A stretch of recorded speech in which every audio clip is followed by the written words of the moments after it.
Ladies and gentlemen, this is the Drafted Up Podcast. We're a podcast focused on the NFL draft and fantasy football drafts.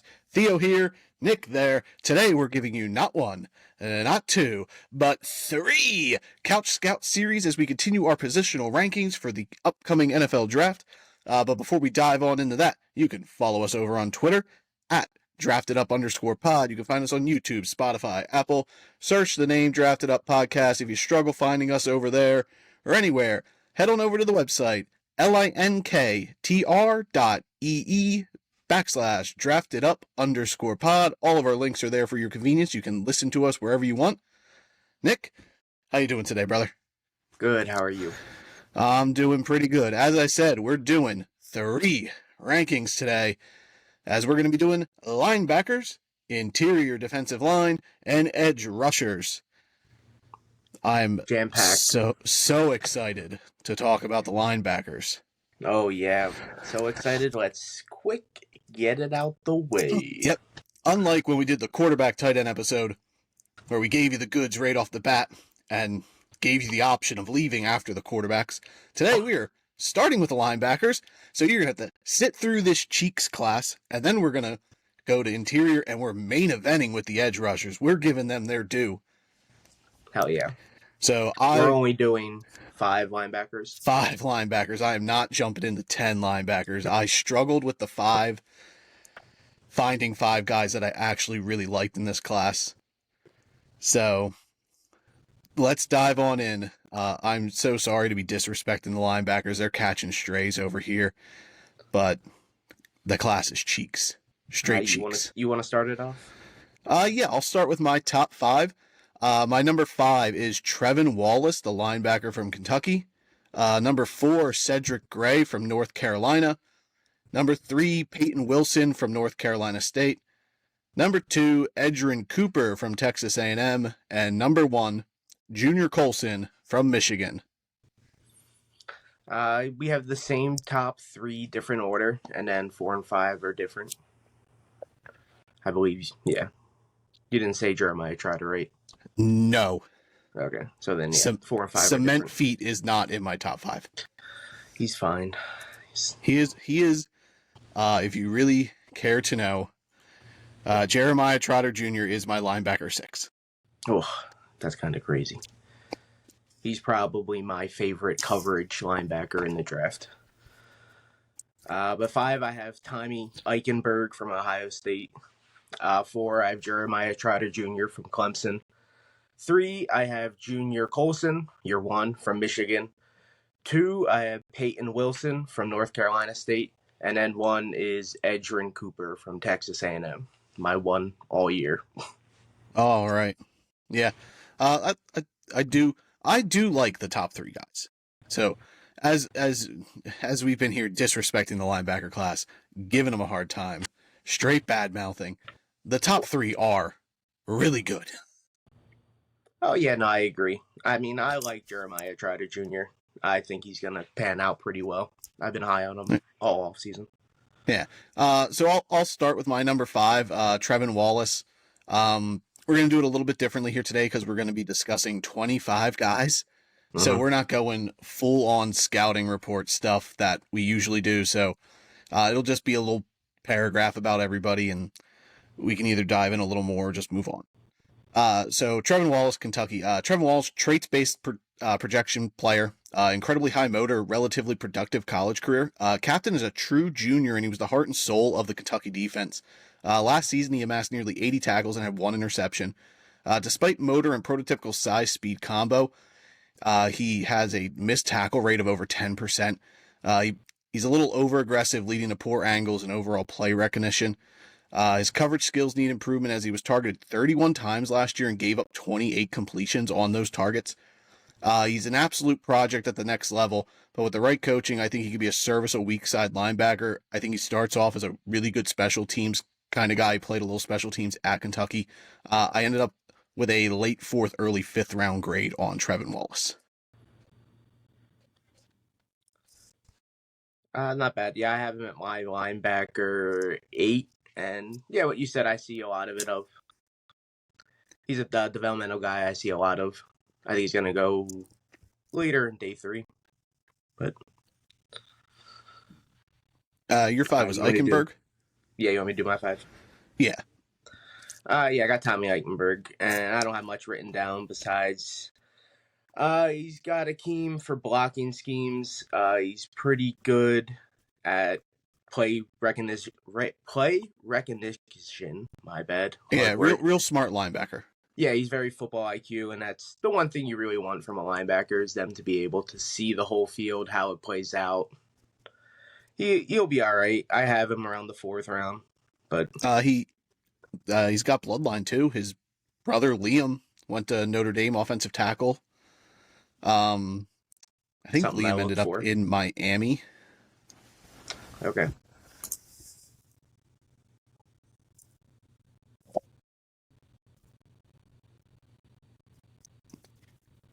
All right. My computer froze. Hold on. All right, there we go. My sheets wouldn't open. Yeah, so you Tommy Eichenberg there at 5. My 4, Cedric Gray from North Carolina. If I was going to bet on any of the linebackers outside the top 3 to be really productive, it's going to be Cedric Gray. He tallied 366 tackles in the last 3 seasons at UNC. High energy, high motor player with great to good awareness in zone coverage, and he's going to compete for a starting gig on the right team. Mentally tough, plays through the whistle, but much like Trevin Wallace, he does miss tackles. I think his was 14. I didn't write his down for some reason. Atop of that, he does lack play strength to be a complete linebacker.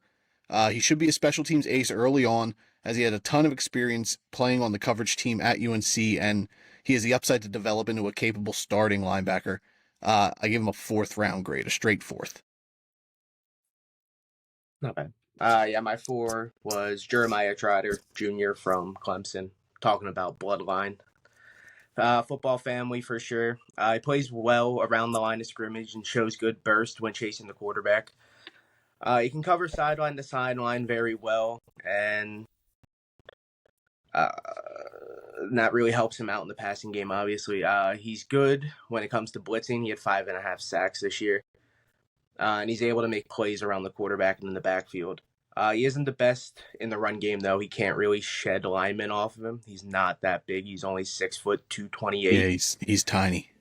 He was the 3rd thinnest linebacker, I believe, at the combine. A lot of people are just calling him a really big safety.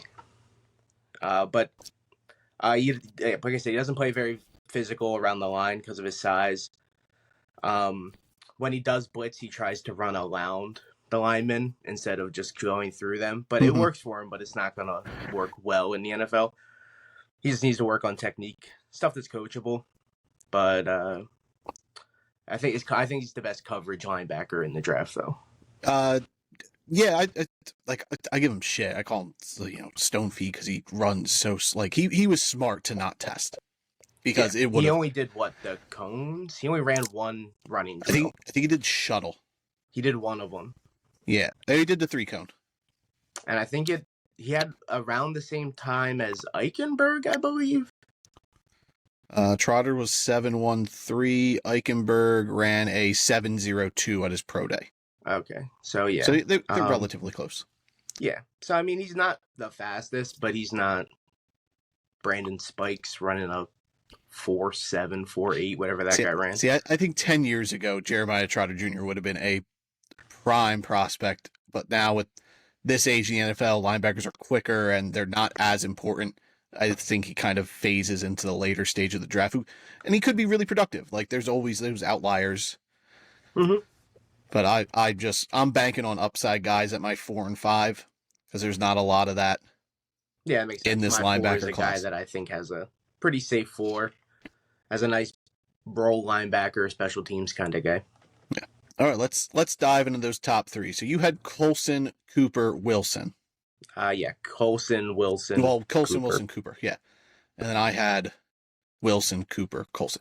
So we'll start with Peyton Wilson. He's not a number 1 for either of us. I was gonna say he's our 2 for both. So I'll go first. He was the 2023 Chuck Bednarik Award, 2023 Dick Butkus Award.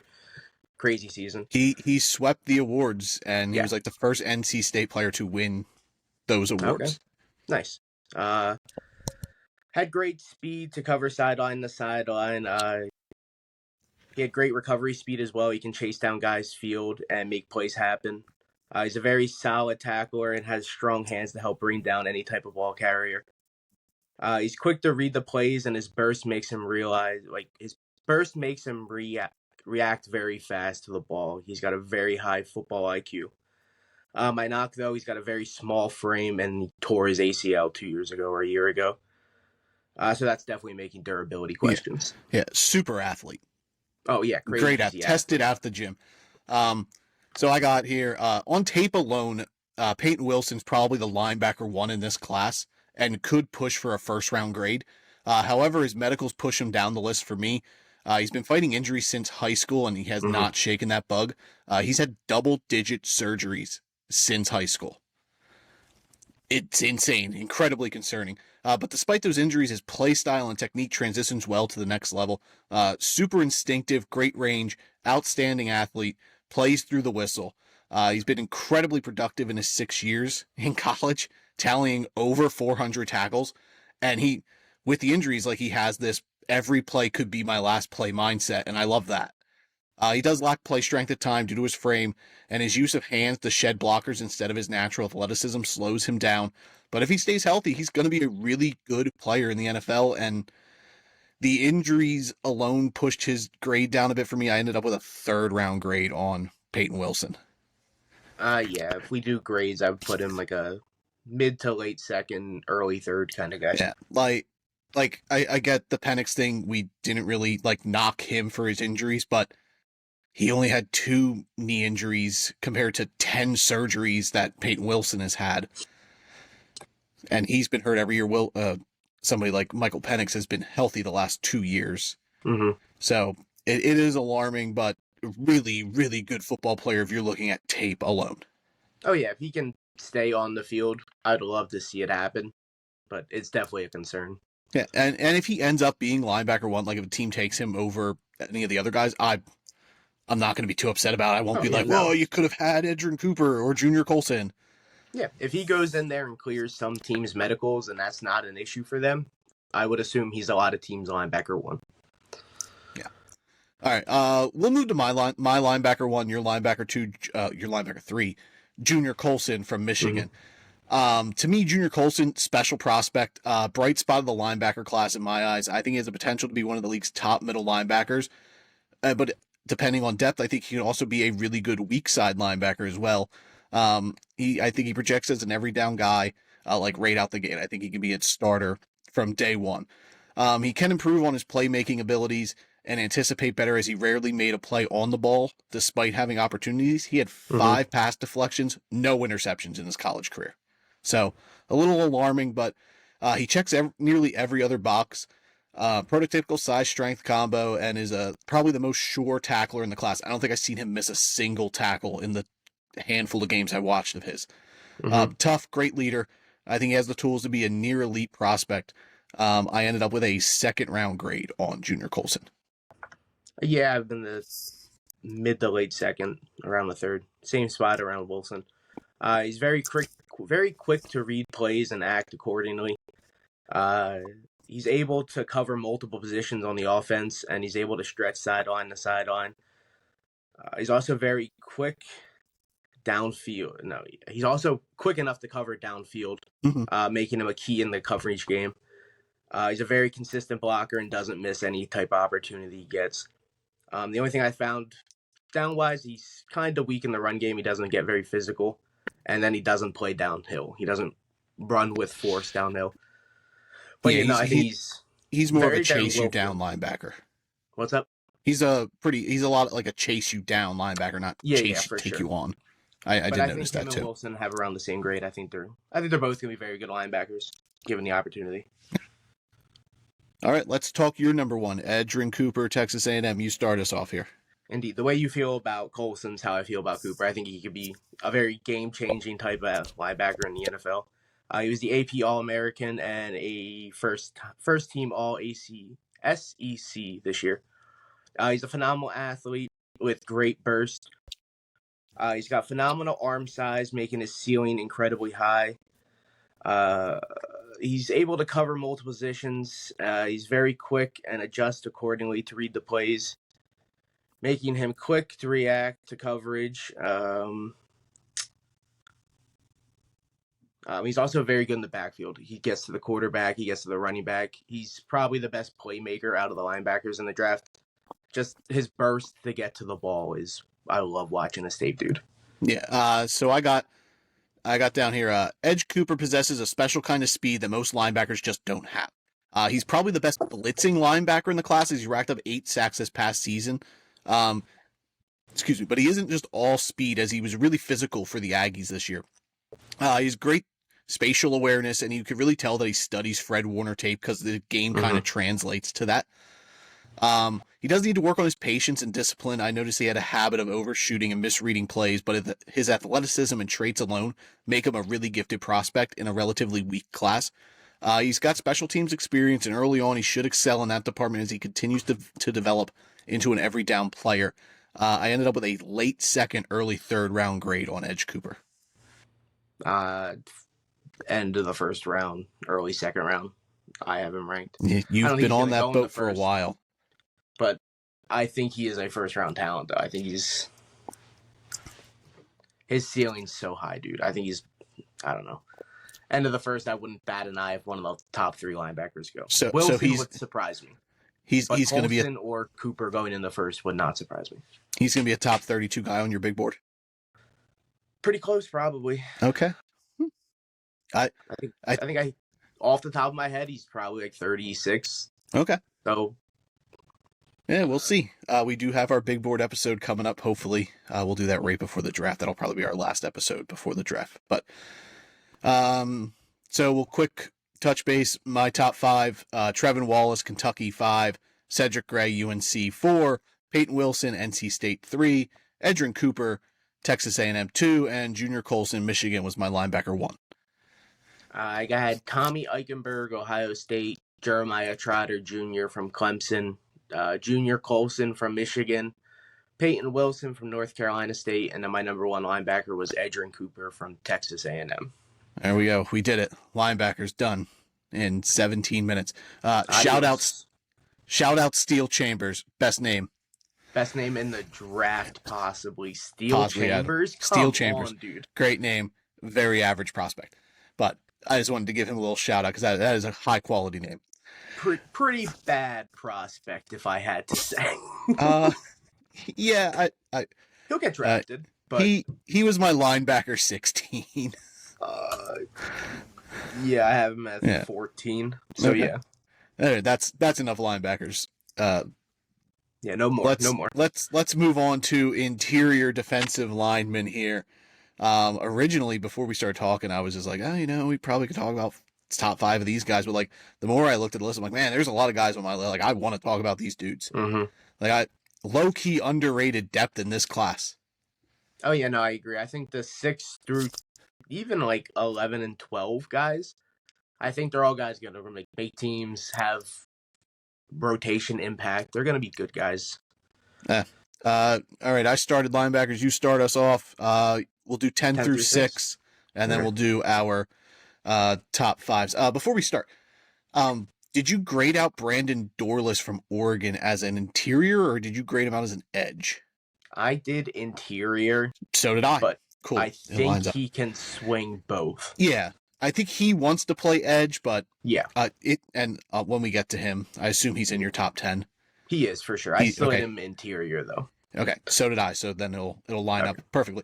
Probably something we should have discussed when we were grading things out, but nonsense. Fuck it, we ball. That's the mindset here at the Drafted Up Podcast. All right, hit me up 10 through 6 for your interior defensive lineman. My 10 is Leonard Taylor III from Miami. Your boy. Not in my top 10. Yeah, no, for sure. 9 is Mekhi Wingo from LSU. 8 is Mason Smith from LSU. 7 is the recently mentioned Brandon Dorless from Oregon. 6, oh God, Rook O'Hororo from Clemson. All right. We have one overlapping name in our Nice. in our bottom. My number 10, Christian Boyd from Northern Iowa. Mm-hmm. My number 9, Dwayne Carter from Duke. My number 7, Brandon Dorless from Oregon. No, my number 8, Brandon Dorless from Oregon. Okay. Yeah. My number 7, Tavondre Sweat from Texas. And my number 6, Michael Hall Jr. from Ohio State. Okay, so I have Dwayne Carter at 11, Michael Hall Jr. at 12. Okay. And then Christian Boyd at 14. So they're all right outside my top. Okay. I can quick reference my list. I had Mekhi Wingo at 11. Mm-hmm. I had Leonard Taylor III at 12. And I had Mason Smith at 14. Okay. So pretty similar to yours. You mentioned Sweat. He's in my top 5. I figured he would be. So we'll touch base on him last. Start up, sell me on Leonard Taylor. You're not going to, but maybe. Big traits guy. All right, so he came into Miami as a 5-star recruit and was deemed to be the next big thing out of Miami, and his impact on Miami was seen instantly his freshman year and junior year. He kind of got hurt this year, and his stats didn't match his previous seasons. But if you go back to see his 2022 stuff, you can see the kind of player that he is. He's constantly pressuring the quarterback and is always making plays around the ball. He's got a deep bag of pass rushing tricks, which I love to watch. He won 19% of pass rushes in 2023, which is the highest amount from any defensive tackle in the ACC this year, which is a great conference. He's got great balance and plays through contact, has solid confidence. He's got ungodly confidence like a receiver. And he plays incredibly hard on every single play. He's got a motor you love to watch. As far as though his pads are definitely not at a good angle at times. He's quick to drop his hands, leaving him pretty weak to linemen that get his hand. If a lineman can get their hands on him first, he's not going to shed their hands that well, which is a downfall. But his whole life, he's been seen as an elite football prospect, and I think it's going to translate at some point to the NFL. Yeah, my big gripe on Taylor is just how much of a step back his tape took this year. Yeah. And I just think the guys above him stepped up. That was the big thing. A lot of guys stepped up. But he still won. Like I said, I didn't know he won 19% of his pass rushing in 2023. It didn't show on tape. No, it did not. No. So I'll go my number 10, Christian Boyd from Northern Iowa. Strong Shrine Bowl. Really put him on the map. Combine snub. But Boyd's super stout, girthy run stuffer. The more I was able to watch of him, the more he became one of my favorite gems in this draft class. Big, strong boy who was really good last year playing the 3-4 nose tackle for Northern Iowa. He does lack ideal arm length and is controlled by longer arm linemen. Like, if they get him, he's struggles to get by him. But he improved this season as a pass rusher and nearly doubled his pressures from the prior year. His game right now is all power. At his pro day, he set the school record for bench press at 38 reps, and the power does transition to tape. Like, you can see how strong this dude is. He needs to continue working on his pass rush tools, but they've got better every year. Struggles as a lateral mover. He's currently just a straight line bull rusher, and he can get by that because of how strong he is against lower competition. We'll see if that does transition into the NFL. I think he's going to be a fine rotational player on the next level. I ended up with a 4th round grade on Christian Boyd. Yeah, that's around the grade I have Taylor, around the 4th.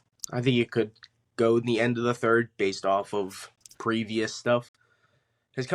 Besides this year, he was one of the top recruited talents. He was, yeah. Summer scouting, he was in the top 3. Yeah. So we'll see what happens with Taylor. It'll be interesting come draft day. All right.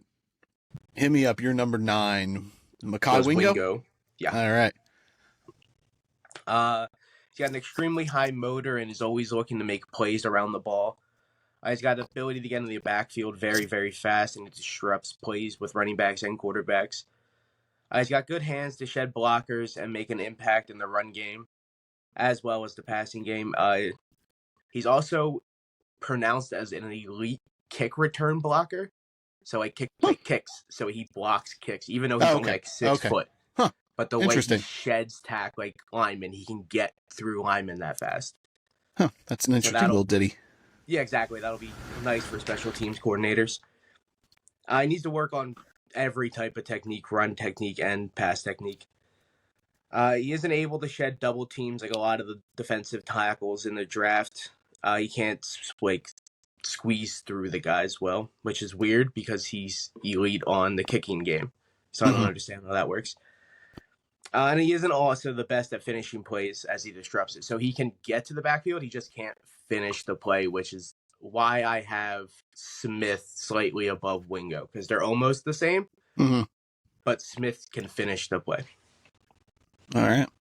You want me to quick do Smith because you don't have him? Well, no, because I have Michael Hall Jr. and you don't have him. Oh, yeah, that makes sense. Dwayne Carter.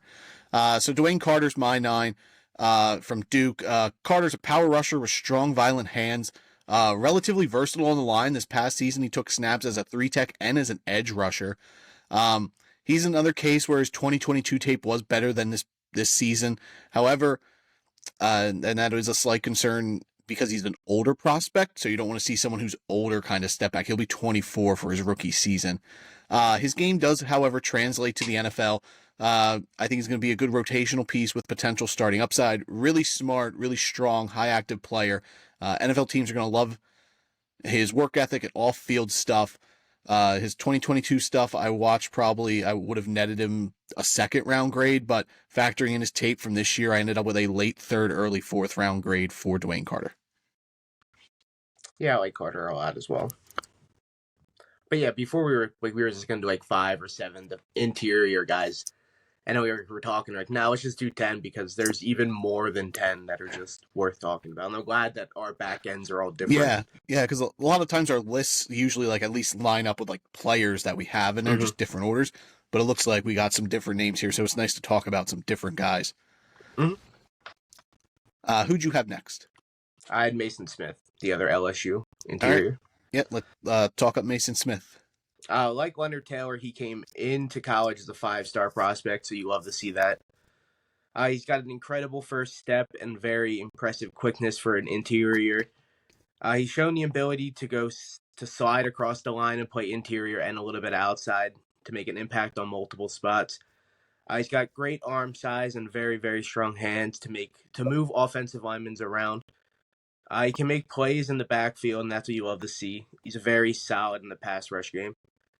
My downside, though, is that he's often hurt, and he isn't reliable because of that. He needs to work on his technique as well. But that was his main gripe in LSU. He was constantly hurt, dude. But when he was on the field, his could not stay was healthy seen across the field. Yeah. When he was there, and he had a decent testing process too. Yeah, I think he crushed the bench press. Big body, baby. Yeah, one of the LSU guys. He's got to stay healthy, dude. Yeah, super talented guy. Hopefully he does stay healthy here at the next level. My number 7 was Brandon Dorless, who was your number 6? 7. He's your 7. Okay, he's my 8. I cannot count. It's one of those days. Brandon Dorless is my 8. Your 7. So we'll go to him so that we can just kind of back and forth here. Dorless provides lineup versatility that many of the interior guys in this class don't have. He saw extended time in 2023 as an edge rusher while maintaining snaps on the interior. Position likely falls to however teams want to utilize him. I think he's a better interior prospect than I do edge rusher. He wouldn't even be in my top 10 for the edge class this year, whereas I have him here at 8 for my interior guys. Natural strength and agility. Disruptor from the interior. I would like to see him improve in the run games. He did struggle against the run as he was overpowered and knocked off balance more than you'd like to see. And a lot of that does stem from the fact that he is a smaller interior defensive lineman. But if a creative defensive coordinator gets his hands on Dorless, he's going to be a fun prospect to watch grow because of his versatility. But right now, it's tough to see a consistent spot for him. I hope a team really falls in love with that. I ended up with a late 3rd, early 4th-round grade on him. I know a lot of people have him as a 2nd-round dude. I just worry about He's too big to be a consistent edge rusher, too small to be a consistent interior guy that I don't know how long he ends up being an active part of a roster. Yeah, I don't see his size is weird, dude. But I don't see him as a strict interior. But like you said, if someone gets his hand and schemes him around, I think he's going to work out really well. He's very athletic. At his fastest, running straight, he was clocked at 20.7, which is crazy. That's fast as hell, dude. For a dude that's 285, that's incredibly fast. He's got a very good first step, and he moves well side to side, making it easy to ditch defenders and disrupt plays. He's always fighting through contact and looking to make plays. He's got a very high motor, but because of his frame, it is very hard for him to stay on balance. And like I said, he's very straight line fast, but he's not game fast, which is weird. Yeah. His tape, he's not fast when he plays.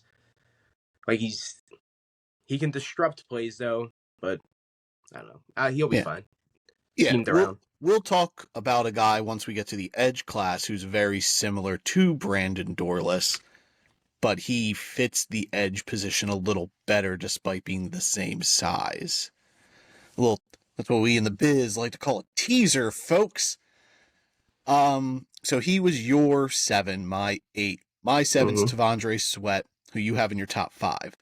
You had a guy in your bottom half here that was in my top 5 in Rook Arorororo. Where'd you have Sweat? Sweat I have 4. 4? I brought that up. Oh, okay, did you? I missed that. I have Arorororo 3. Okay. So we'll do them back to back. I'll talk about Michael Hall Jr. He's the only other guy that differs from our bottom here. Michael Hall Jr., Ohio State. He lacks the prototypical size of an interior D lineman, much like Brandon Dorless. 6'2", 280, but incredibly productive despite that. He makes up for his size. He has freakishly long arms and great power.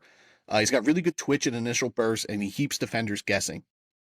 His playstyle translates well to more of like an edge rusher than an interior, but he does get knocked off base a bit due to his size, and he did struggle to be a consistent player in the run game. I know he's more flash than consistency on tape, but I think he should have no problems being an effective rotational pass rush interior guy before eventually growing into a starting 3 tech. Ended up with a 3rd round grade on Michael Hall Jr. Yeah, I like Michael Hall. He's right outside my top 10, like I brought up earlier. He'll be a nice rotation guy for sure.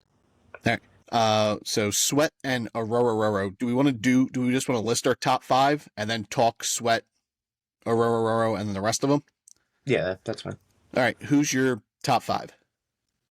5, I have Brandon Fisk from Florida State. 4, I have Sweat from Texas. 3 is Chris Jenkins from Michigan. 2, Johnny Newton from Illinois, and 1, Byron Murphy II from Texas. All right. 5 for me is also Braden Fisk from Florida State. I have Chris Jenkins from Michigan at 4.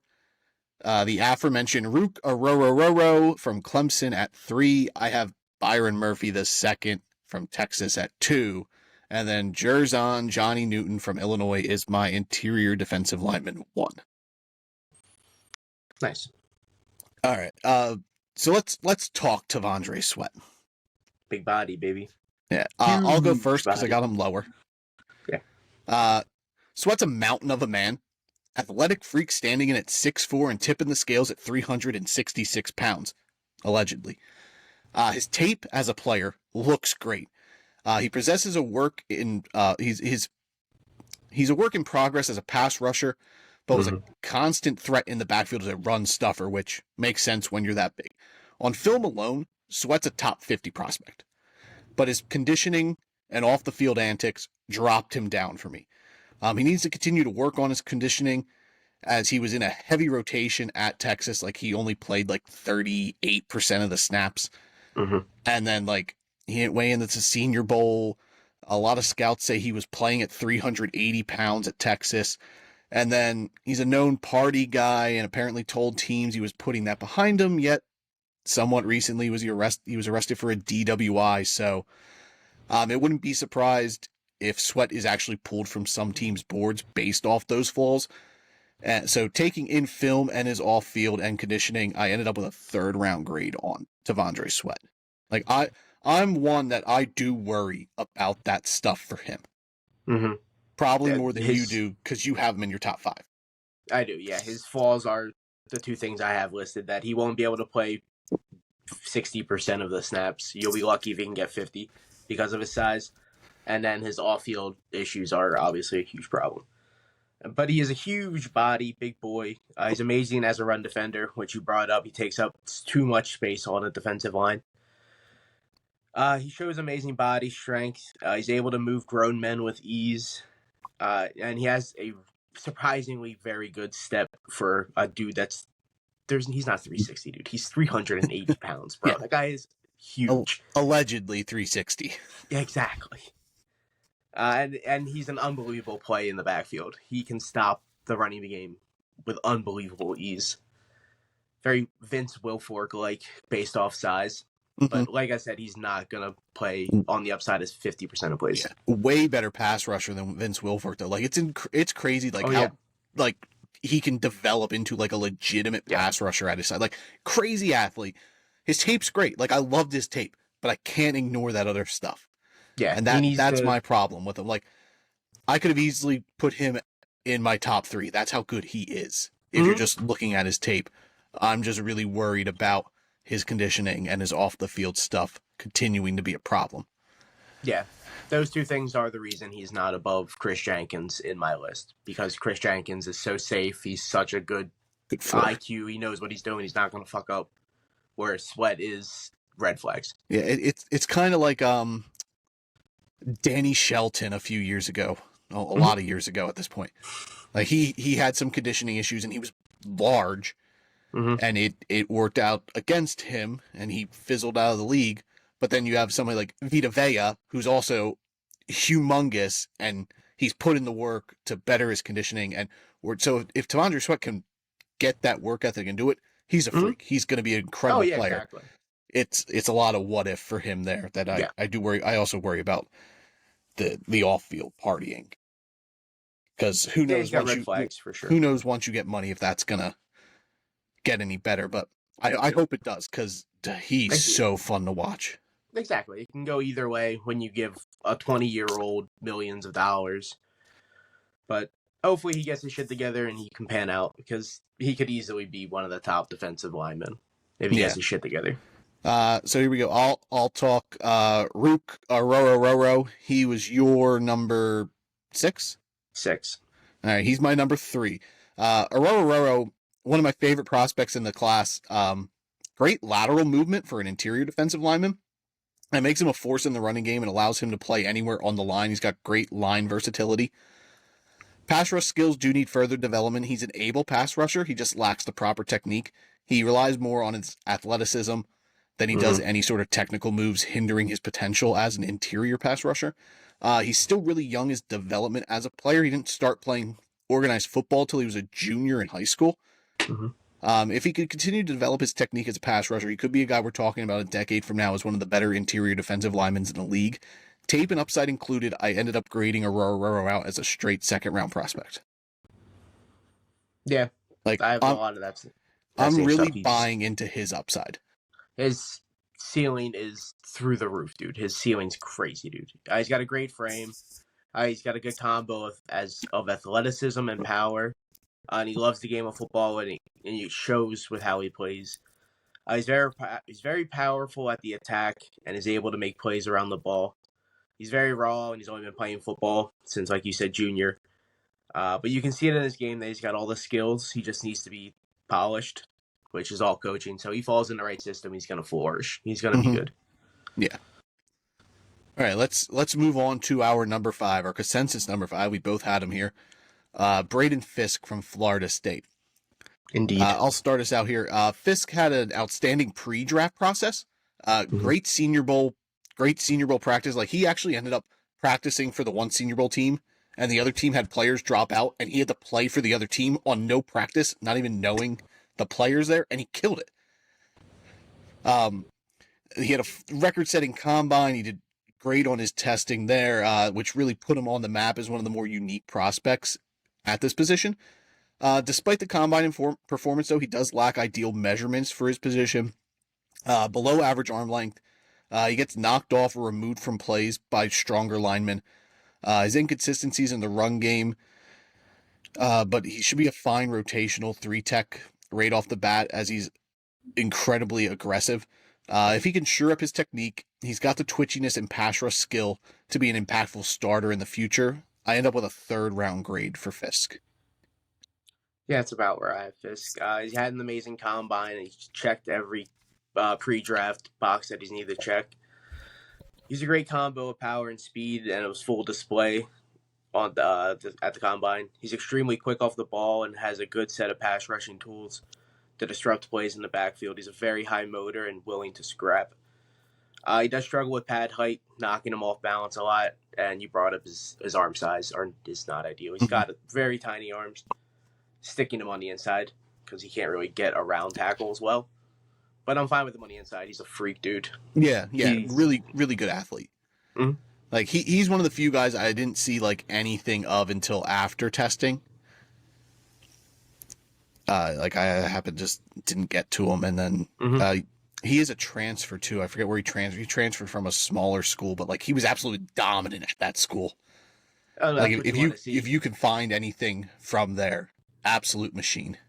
Yeah, that's not what you want to see at a guy from a smaller school. If you're able to dominate the smaller competition, that's because like people are like, oh, he played at a small school, he can't compete versus like Bam and all that. But if he's dominating kids at those schools, it translates. Yeah. Oh my God, this guy left. Did I? I don't know. Your screen's all messed up. Oh, I turned my screen off. Oh my God. My thing was said reconnecting, so I wanted to clear all my windows. My 3 was Sweat. No, 4 was Sweat. No, your 4 was Sweat. Yeah. Your 3 was Chris Jenkins? Yeah. He's my 4, so... I mean, we only have him and the other 2 left. Yeah. All right, so let's talk Chris Jenkins. You go. I'll talk Jenkins. He's got the football family, which is a huge green flag. I love that in all my prospects. He's great in the run game. He's thick and can shed tackles and guards, which is what you want to see. He's great. He can stand his ground, and he's a true warrior in the gym. It was reported that he does pull-ups with a 100-pound weight belt on, which is insane because he's a 300-pound guy with a 100-pound weight belt doing 400-pound pull-ups. That's insane, dude. Yeah. His football IQ is obviously through the roof because his dad played football, so he grew up around the game, making him a nice day 2 pick, and he's going to do great for any type of squad that he lands on. Yeah. Big fan of Chris Jenkins this year. Yeah. The nickname The Mutant is incredibly warranted for Chris Jenkins. He's an absolute unit and probably the strongest guy in this draft class. Former team captain, absolute motor. He never stops moving until the play's dead. He has room to improve as a pass rusher, as he did pressure the quarterback a lot, but there wasn't any sort of production that followed. His game right now is all power strength, as he just eats up double teams, and you consistently see him making plays with dudes hanging off of him. Excellent run stuffer. He's going to be a one gap at the next level, but if he manages to improve and build off his pass rush repertoire, he could end up being like a real steal in this draft. Like he could be DT1. Right now, though, I think he has reached his ceiling as a pass rusher. I don't know if he's going to develop too much. So I think he's going to be like a 3-4 sack guy who consistently just puts in the work, is one of the best run stuffers in the league. I ended up as a late 2nd, early 3rd round grade for Chris Jenkins. Yeah, he's not going to produce the sack numbers, but most interior guys aren't sack guys. They're not going to put up the numbers, but his run game stuff is where you want it. You can step on a football field now and play ball, which is what you want. He feels like a Baltimore Raven. Yeah, he's the guy that's going to like fall to them in the second and be like, how did this guy even get there? And just have a nice 12-year career with the Ravens. Yep. All right, so that leaves us with our top 2 guys. Byron Murphy for me was 2. He was your 1. Johnny Newton was my 1, your 2. Who do you want to talk about? Doesn't matter to me, brother. Flip a coin. All right, let's talk Johnny Newton. He's my 1. I'll start. Jerzon Newton's an absolute machine the last 2 years at Illinois. He's an incredibly explosive penetrator, violent, fast hands, and the best handwork among any interior defensive lineman in this class. He's great at reading the run, finding the gap.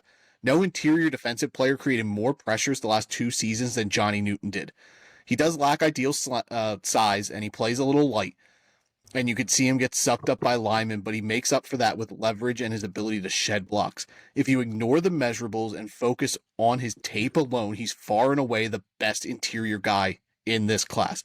I think people are getting caught up in him not participating in the pre-draft process, and it allowed some others to rise, like Byron Murphy, like Chris Jenkins, all them. But he never missed time in college, and he was always on the field. No interior guy had a higher percentage snap rate than Johnny Newton. Had he tested, I think he'd be a no-brainer interior D-line number 1. I gave him a first-round grade, and spoiler alert for the big board episode, he's my number 2 defensive player in this class. I love this dude. Very high on that guy. Yeah, I have him as like a late first. I think he can even go in the second. I think he might fall out of the first. But yeah, he's very solid in both the run game and pass game situations. He's a guy you just want on the field at all times to make any type of play possible. With unbelievably strong hands, he's able to move grown men with ease. He's also very quick for a 300-pound man. You love the game. It's going to translate phenomenally in the NFL. And like you said, he has fallen a lot this pre-draft season, which is weird. It's because he hasn't done anything. Yeah, I guess.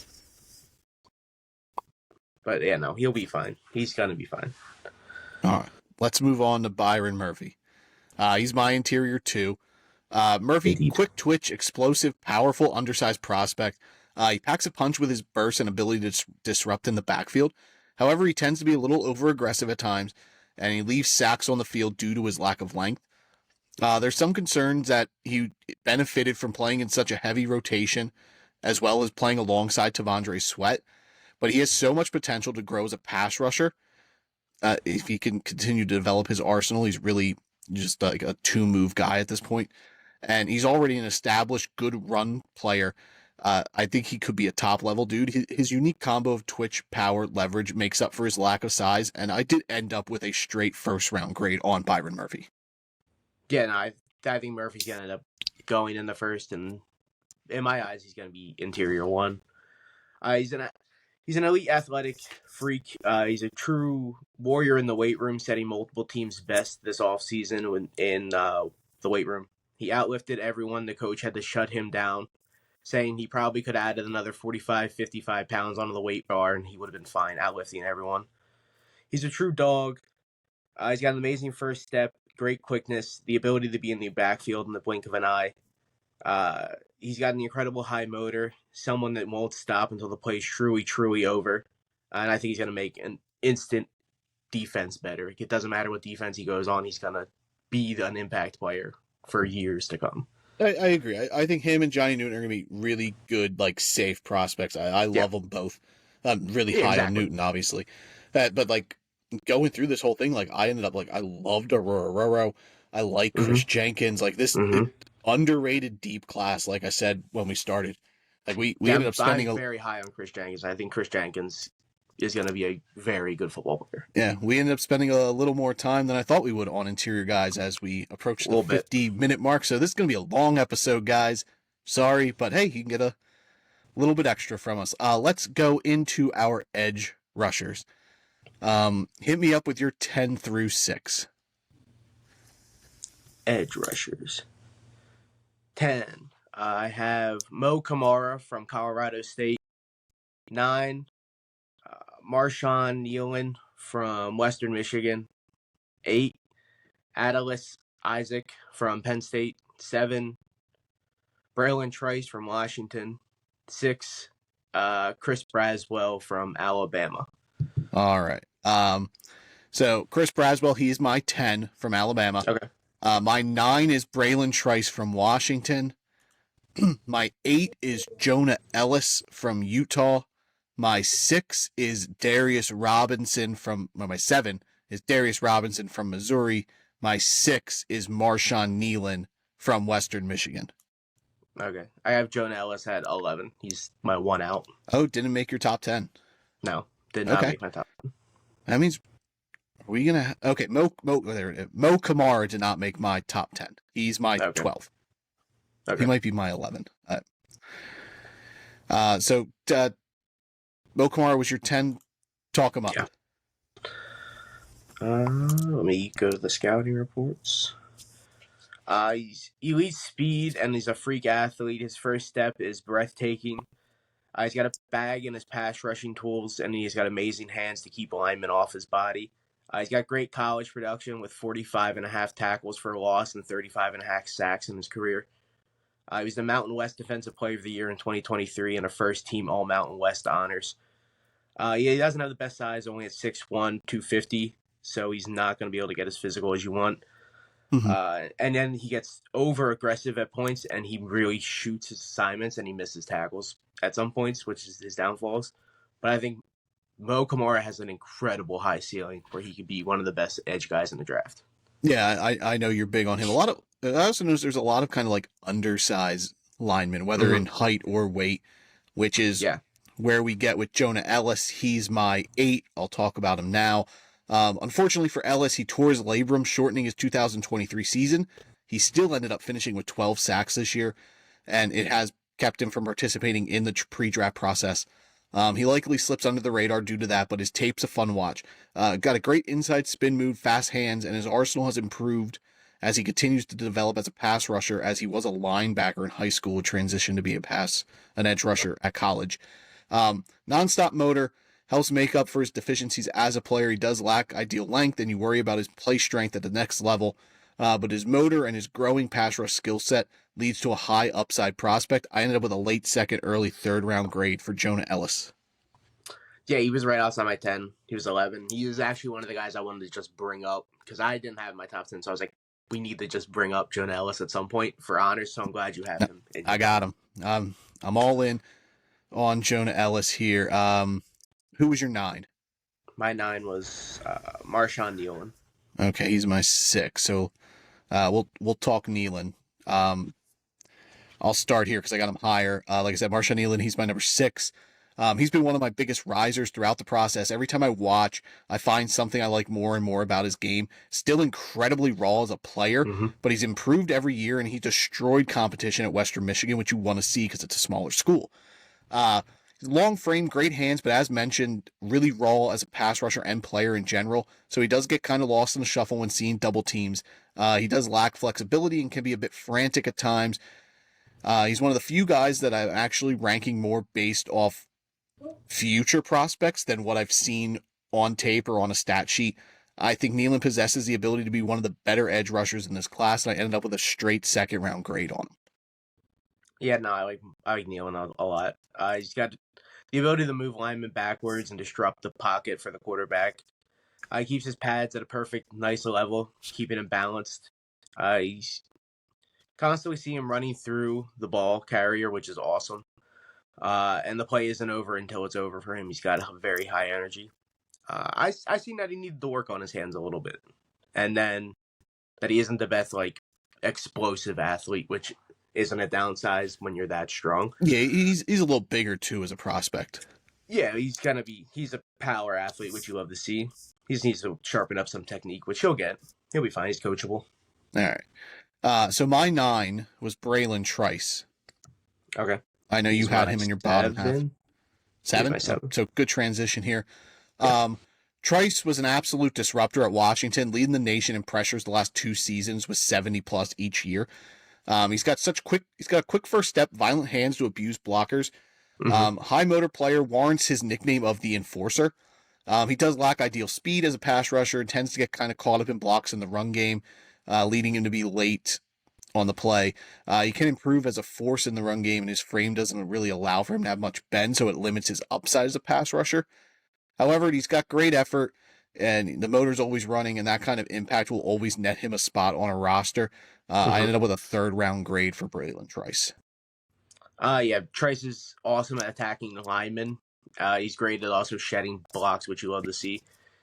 He's got an extreme balance, and he's never thrown off balance. He's never thrown to the side, which you love to see. He's not throwing off late contact. Mentioned that.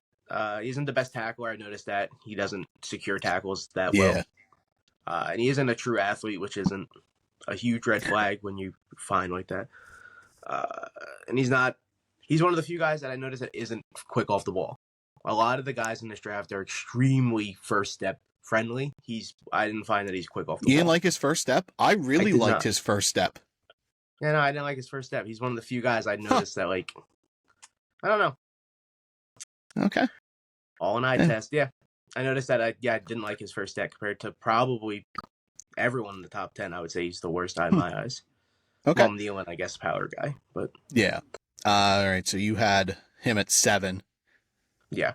No, I had Isaac at 8 though. We skipped him. Adisa Isaac's in my top 5. Okay.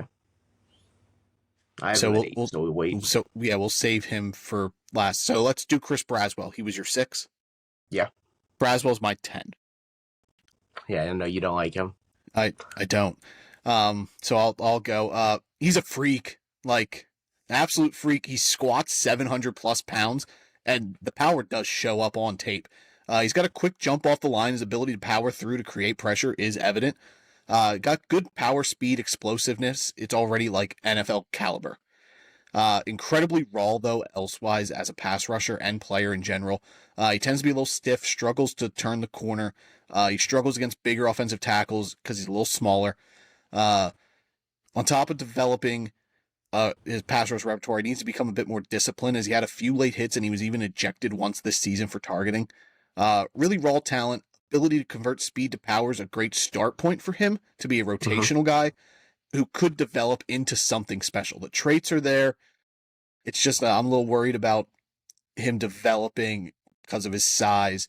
But I ended up with a 3rd round grade on him. Yeah, I like Braswell a little bit more than you, but definitely. He's got good hands, and he's able to win battles versus tackles and guards. He's got a great first step off the ball, and he's able to keep linemen guessing with his combo and speed and power. He's got awesome football IQ, which you love to see. And you can just make any type of play happen. I like Braswell a lot in the future. I think he can develop to be a pretty nice pass rusher. Okay. So, Disa Isaac is in your bottom half. He's in my top 5. I assume then Darius Robinson is in your top 5. Yeah. Is he your 5? Yes. Okay. Isaac's my 5. We'll talk Isaac first. You have him lower than I have Robinson. I'll start. Isaac, he's my number 5. Great blend of speed, bend, and length. He did tear his Achilles back in 2021. You can see him start to come to form in 2022 or 2023 after struggling in 2022. Excellent lateral agility to rush inside. Change of direction helps him in tracking down running backs. High effort edge player with good balance and speed. He does lack ideal play weight and can be taken out of a play by quality tackles. If he could continue to develop his pass rush game while he plays a flashy edge rusher early on, he can be an effective stand-up rusher at the next level.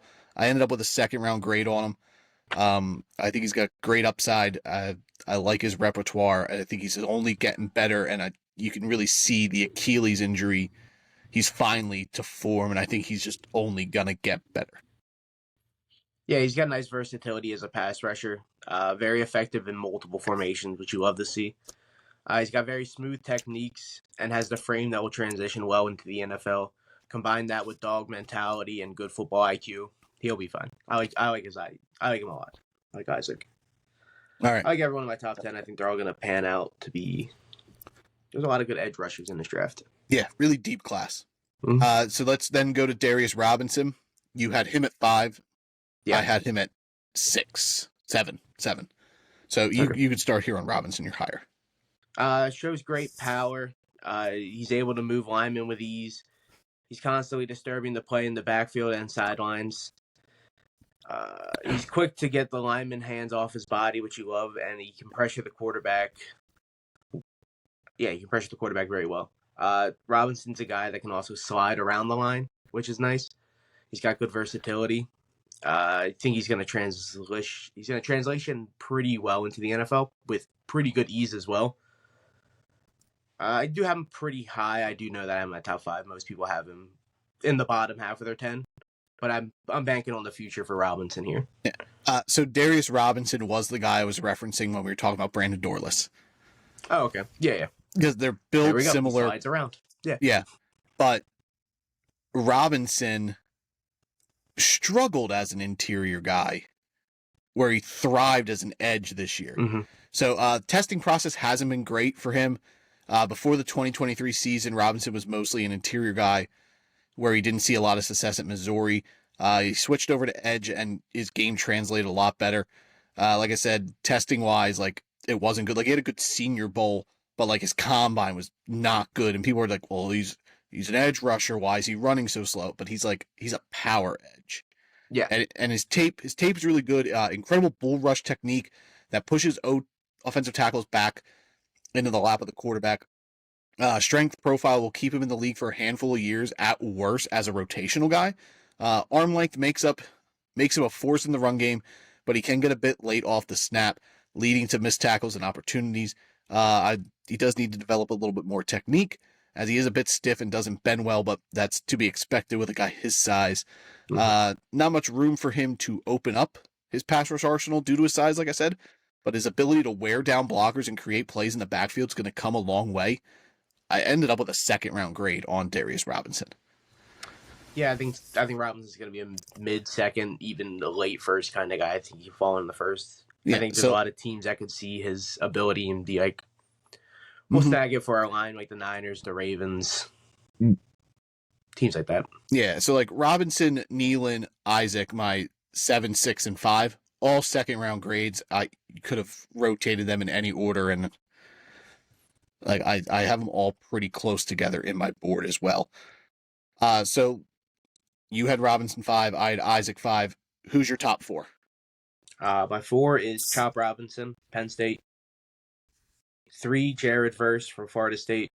2, Dallas Turner from Alabama. 1, Leatu Latu from UCLA. All right. I also have Chop Robinson, Penn State 4. I have Leatu Latu, UCLA at 3. Dallas Turner from Alabama at 2. Jared Verse, Florida State 1. So we swapped our 1s and 3s. Yeah. So let's talk Chop Robinson. Freak athlete, tested out of the gym, great first step, constantly was disrupting the opposition in the backfield. While the numbers don't show up, his pressure rate does. Top 10 in win rate this past year. He does lack ideal size as an edge rusher, and he can be pushed around by tackles due to his lack of power as of now, but he's still continuing to grow into his body as an edge rusher. Right now, he's just winning off athleticism alone, but if he develops his technique and continues to improve his power, he's going to be an absolute dangerous force in the NFL. I'm buying into the traits. I'm buying into him growing into a prospect. I ended up with a late first, early 2nd-round grade on Chop Robinson. Yeah, I'm a big fan of Chop. I've been huge on Chop the whole draft season. He's a nice combo of speed and power. Chop's got a really nice motor that keeps him running through plays. He's constantly making plays. He's constantly making plays when everyone else is starting to drag and die off in the games. He's best in his late games, 3rd and 4th, and in big moments is what you want out of a prospect. Mm-hmm. He really steps it up when you need to step it up. He's a true athlete, and he's a true traits guy. I love his game. It's going to transition pretty well, I think. But he does need to polish. He needs to work on his techniques and super his raw bags right now. Yeah, exactly. He's 100% raw. And like you said, I'm buying in on it. I think he's going to pan out pretty well.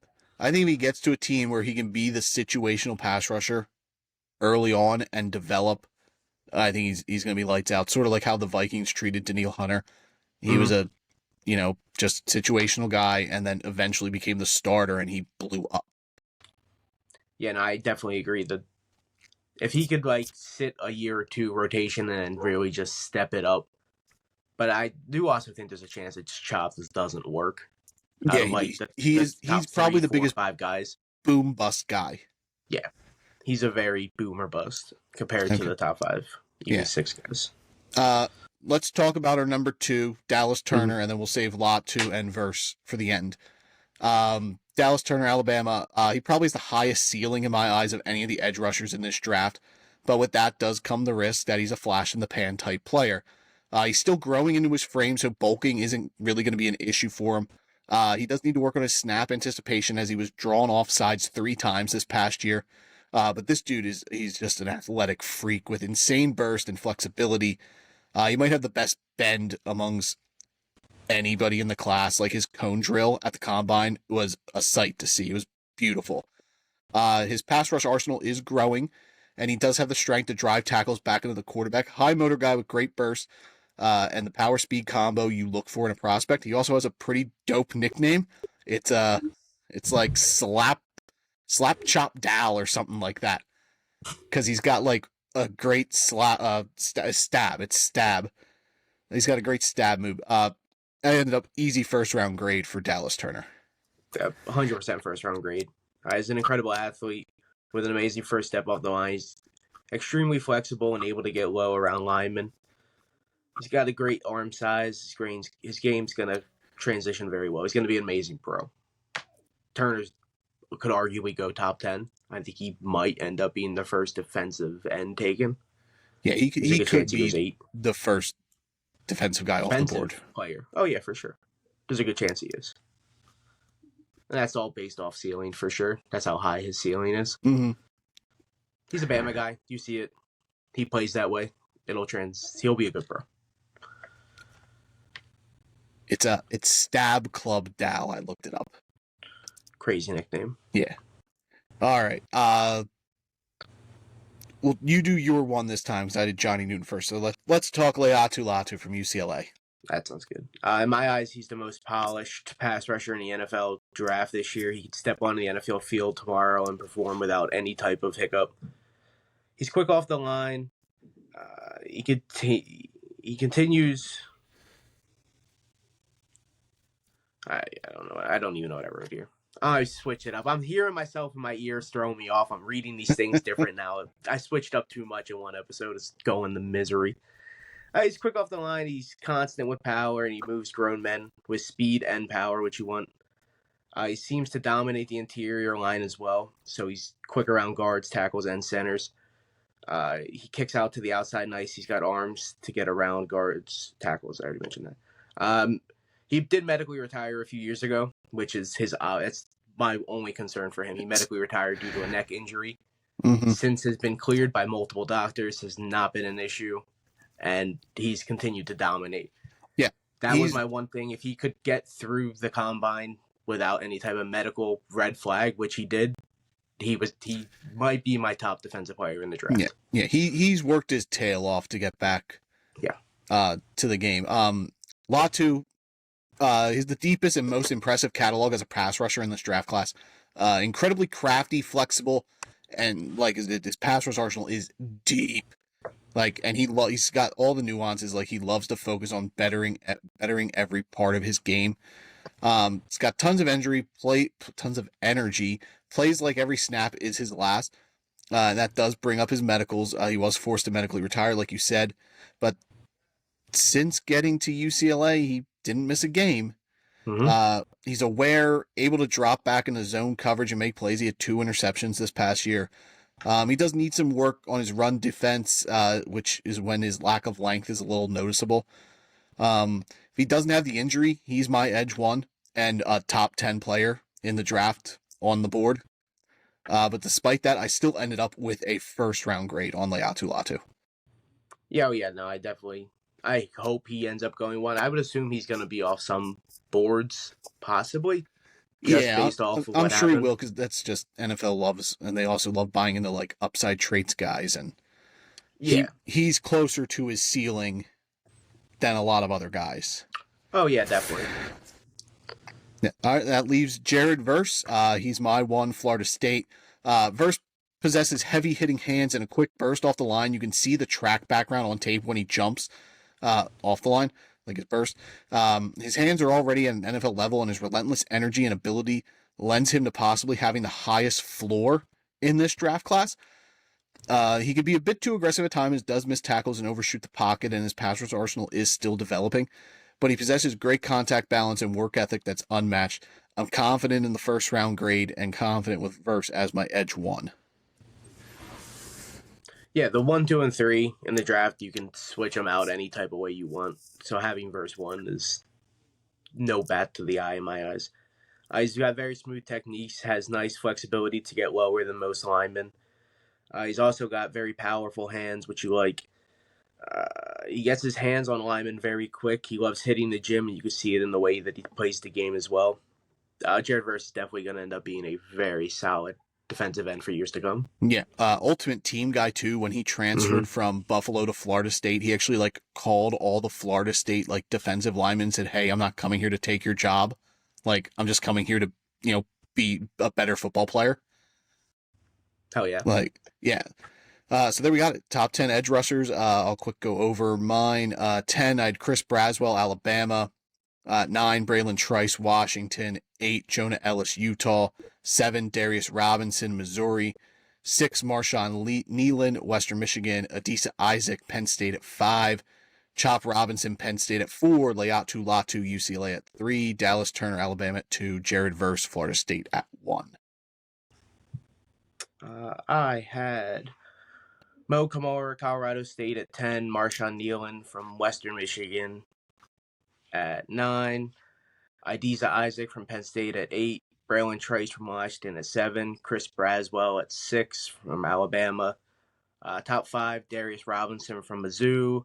Chop Robinson from Penn State. 3, Jared Verse from Florida State. 2, Dallas Turner from Alabama. And 1, Laiatu Latu from UCLA. There we go. We did it. And not bad. 70 minutes. A little bit longer, but hey, we covered 3 positional players, and that leaves us with just 2 more to do. So our next episode, we will be doing cornerbacks and safeties. We might do 15 corners, 5 safeties. I don't really want to dive into the safeties that much as well. Also, we'll see. We'll see once we start looking at the rankings. It could be 10 and 10. We'll see. But we got a good chunk of guys done today. We maybe covered 30 people because our lists were a little different. So that was nice to see. So thank you guys for sticking around here to the Drafted Up podcast. As always, follow us over on Twitter at draftedup_pod. I'm pretty active over there running the Twitter account. So you can shoot us messages or reply to tweets. I'll gladly shoot the shit with you guys and whatnot. Or you can, you'll probably see my regular Twitter retweeting the stuff as well. YouTube, Spotify, Apple, we're all there. We do have a link page where everything's at linktr.ee/draftedup_pod. Like, subscribe, rate, review, all that good jazz. Thank you for joining us today for this long one here on the Drafted Up podcast. Adios. Bye.